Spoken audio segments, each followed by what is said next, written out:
हाय दोस्तों, आज सभी लोगों का अचीवर्स क्लास में स्वागत है। आज हम लोग सेंटेंस पढ़ेंगे। अब सबसे पहले अगर बात की जाए सेंटेंस होता क्या है, तो सेंटेंस कुछ छोटे छोटे शब्दों का एक ऐसा समूह जिसका कोई ना कोई अर्थ हो, उसे क्या कहेंगे? सेंटेंस कहेंगे या हिंदी में वाक्य कहेंगे। अगर इसी की बात अगर कहेंगे इंग्लिश में डिफिनेशन इसकी लिखने की बात करेंगे तो इंग्लिश में इसकी डिफिनेशन क्या हो जाएगी? ए ग्रुप ऑफ वर्ड, एक वाक्यों का समूह या शब्दों का समूह विथ अ कंप्लीट सेंस, जिसका एक पूर्ण अर्थ हो, इज कॉल्ड सेंटेंस, है ना। डिफिनेशन लिख देते हैं, जो आप लोग डिफिनेशन साथ में ही लिख लोगे। सही तो बात समझ में आई? लिख लीजिए, शब्दों का एक ऐसा समूह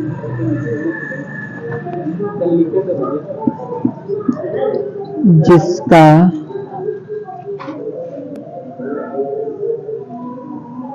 भाव या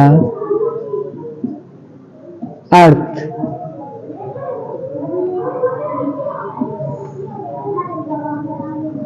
हो, वह वाक्य कहलाता है। अगर इसी की अगर इंग्लिश में डिफिनेशन कर दी जाए तो लिख देंगे a group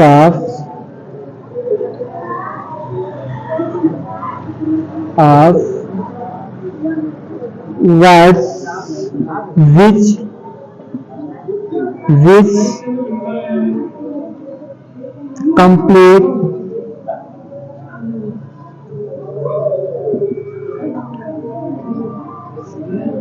complete essence is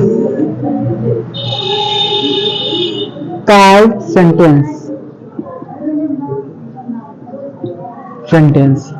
अब बात की जाए, अब शब्दों का समूह जैसे कि हो जाए, अब देखो दो तरीके से होंगे। देखिए वाक्य सही है या वाक्य हो रहा है या वाक्य नहीं है। पहला ये होता है खाना है राम खाता। क्या इसका कोई सही अर्थ या कोई सही भाव प्रकट हो रहा है? इसका कोई वाक्य कुछ प्रकट हो रहा है? अगर यहीं पे लिखा होता राम खाना खाता है, अगर इंग्लिश में बात होती तो इट्स राम फूड, यहां पे होता राम इट्स द फूड। अब देखो इसमें खाना है राम खाता, कोई सार्थक बात बन रही है ना? नहीं बन रही ना। अगर आप ही का नाम कोई गलत तरीके से बोले तो वाक्य सही होगा? तो क्या ये वाक्य सही है? क्या ये सेंटेंस की कैटेगरी में आता है? नहीं आता। अब इसके बाद में राम खाना खाता है, स्पष्ट रूप से शब्दों का तो एक समूह है। देखो ऊपर भी शब्दों का समूह है, लेकिन उसका कोई भाव या अर्थ नहीं बन रहा है। बन रहा है? नहीं बन रहा है, इसलिए सेंटेंस नहीं होगा। लेकिन जब नीचे दे रखा हुआ राम खाना खाता है, तो देखो राम खाना खाता है, एक अच्छा सीक्वेंस भी बन रहा है, बोलने में भी अच्छा लग रहा है राम खाना खाता है, और वाक्य भी अच्छे से निकल रहा है कि राम खाना खाता है। इसी प्रकार जब इसका ट्रांसलेशन इंग्लिश में देखा sentence it's Ram the food, तो बन रहा है? नहीं बन रहा है ना। इसमें Ram is the food.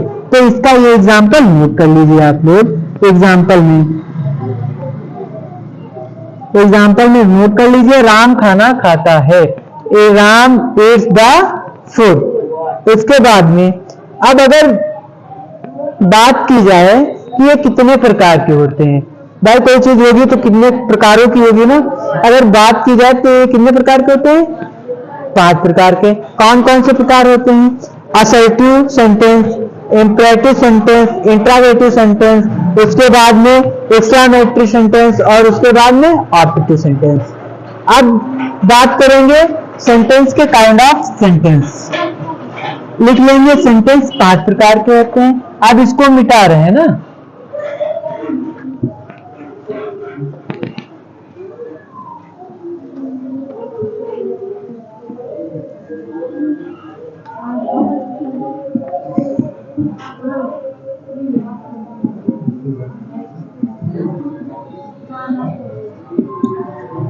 Kind of sentence यानी कि वाक्यों के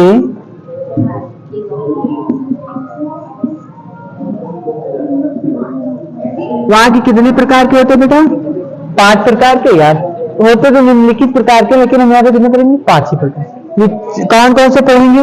नंबर 1 पे असर्टिव,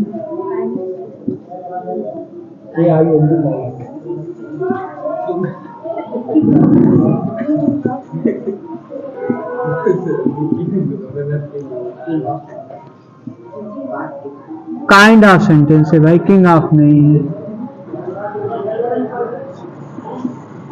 अब असर्टिव सेंटेंस की बात की जाए तो इस असर्टिव सेंटेंस को हिंदी में क्या बोलेंगे? साधारण वाक्य। ठीक, कौन से बोलेंगे? साधारण वाक्य।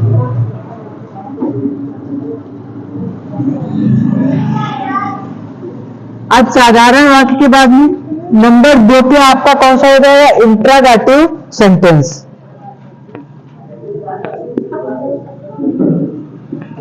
इंट्रोगेटिव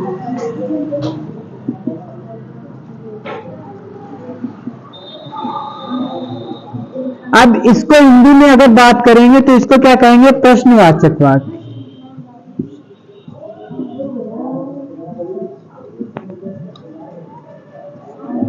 प्रश्नवाचक वाक्य। नंबर 3 पे आपका आ जाता है इंपरेटिव सेंटेंस। इंपरेटिव सेंटेंस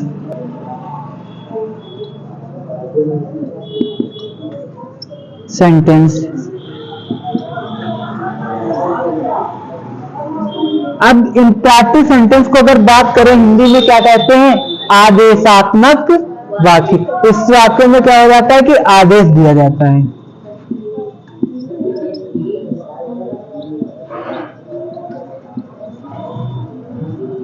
आदेशात्मक वाक्य। इसके बाद में 4 नंबर पे जो हम लोग पढ़ेंगे वो कौन सा पढ़ेंगे? Exclamatory sentence.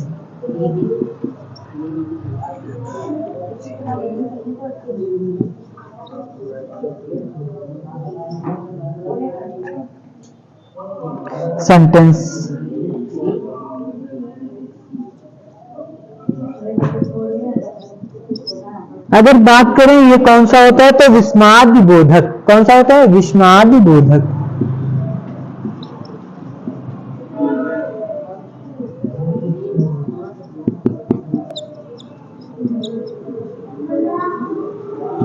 विस्मादिबोधक। नंबर 5 पे जो अगर बात करें तो कौन सा आता है आपका? Optative sentence. ऑप्टेटिव सेंटेंस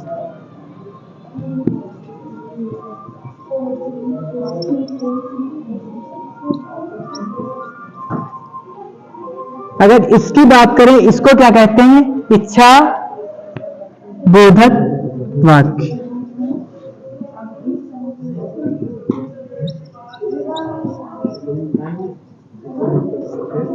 इच्छा बोधक वाक्य। समझ में आए? अब बात करेंगे, नोट हो गया आप लोगों का भाई? क्यों नोट हो गया?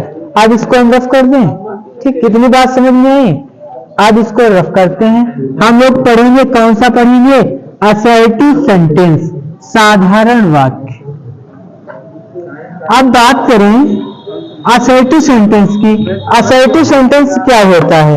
असर्टिव सेंटेंस ये होता है जिसमें आपको किसी इवेंट, किसी तथ्य, किसी चीज की बात प्रकट की गई है। क्या किया गया है? किसी तथ्य, किसी चीज या किसी वाक्य को जो है प्रकट किया गया हो। किसी वस्तु की बात कही गई हो, किसी तथ्य की बात कही गई हो, या किसी कथन को अपने भाव में प्रकट किया गया हो, तो क्या हो जाएगा आपका? साधारण वाक्य हो जाएगा।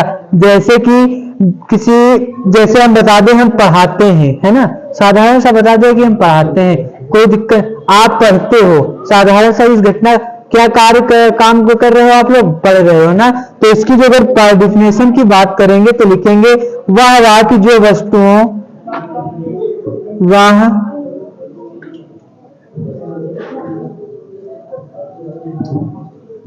वह वाक्य जो वस्तुओं या किसी घटना का बोध कराता है।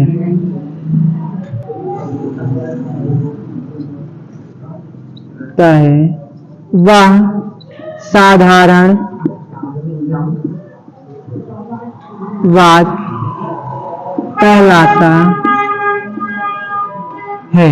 अगर इसकी बात करेंगे हम लोग इंग्लिश में कि यह क्या होगा, ये आपका कौन सा सेंटेंस होगा, तो लिखेंगे ए सेंटेंस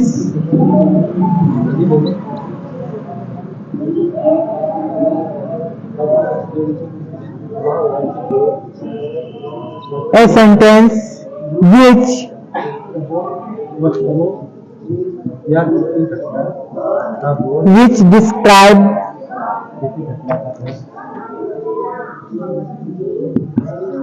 describe किसके बारे में हमने लिखा है, थिंक या किसी भी घटना के बारे में, थिंक और इवेंट, थिंग्स और इवेंट के बारे में बताता है। Is called a assertive sentence, is called a assertive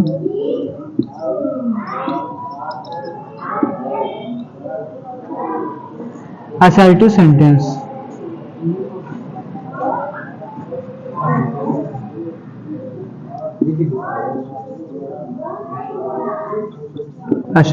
assertive sentence, ठीक, इतनी बात समझ में। अब बात करें अगर इसके एग्जाम्पल की बात में, आप पढ़ते हो, राम पढ़ता है, ये क्या है, सब घटना है ना। इसके बाद में जैसे पहले हमने आप लोगों को एक बताया था एग्जाम्पल कि राम खाना खाता है ना, तो ये घटना है कि राम खाना खा रहा है। अगर कह दिया जाए ये किताब है, तो वस्तु के बारे में बताया गया किताब है, इसका अर्थ है सार्थक कि यह एक किताब है। इसके बाद में अगर बात की जाए असर्टिव सेंटेंस कितने प्रकार के होते हैं, तो 2 प्रकार के होते हैं। कौन कौन से, काइंड ऑफ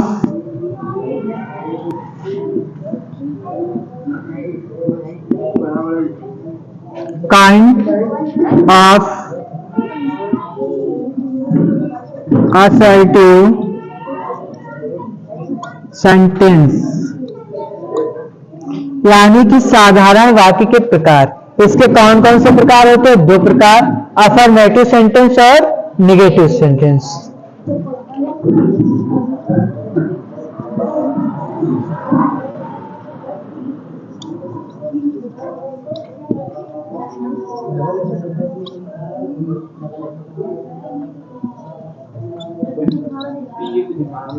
नहीं दिख रहा है अफर्मेटिव सेंटेंस, यहां से आप लोगों को कल पढ़ाया जाएगा, ठीक है, यहीं तक नोट कर लीजिए।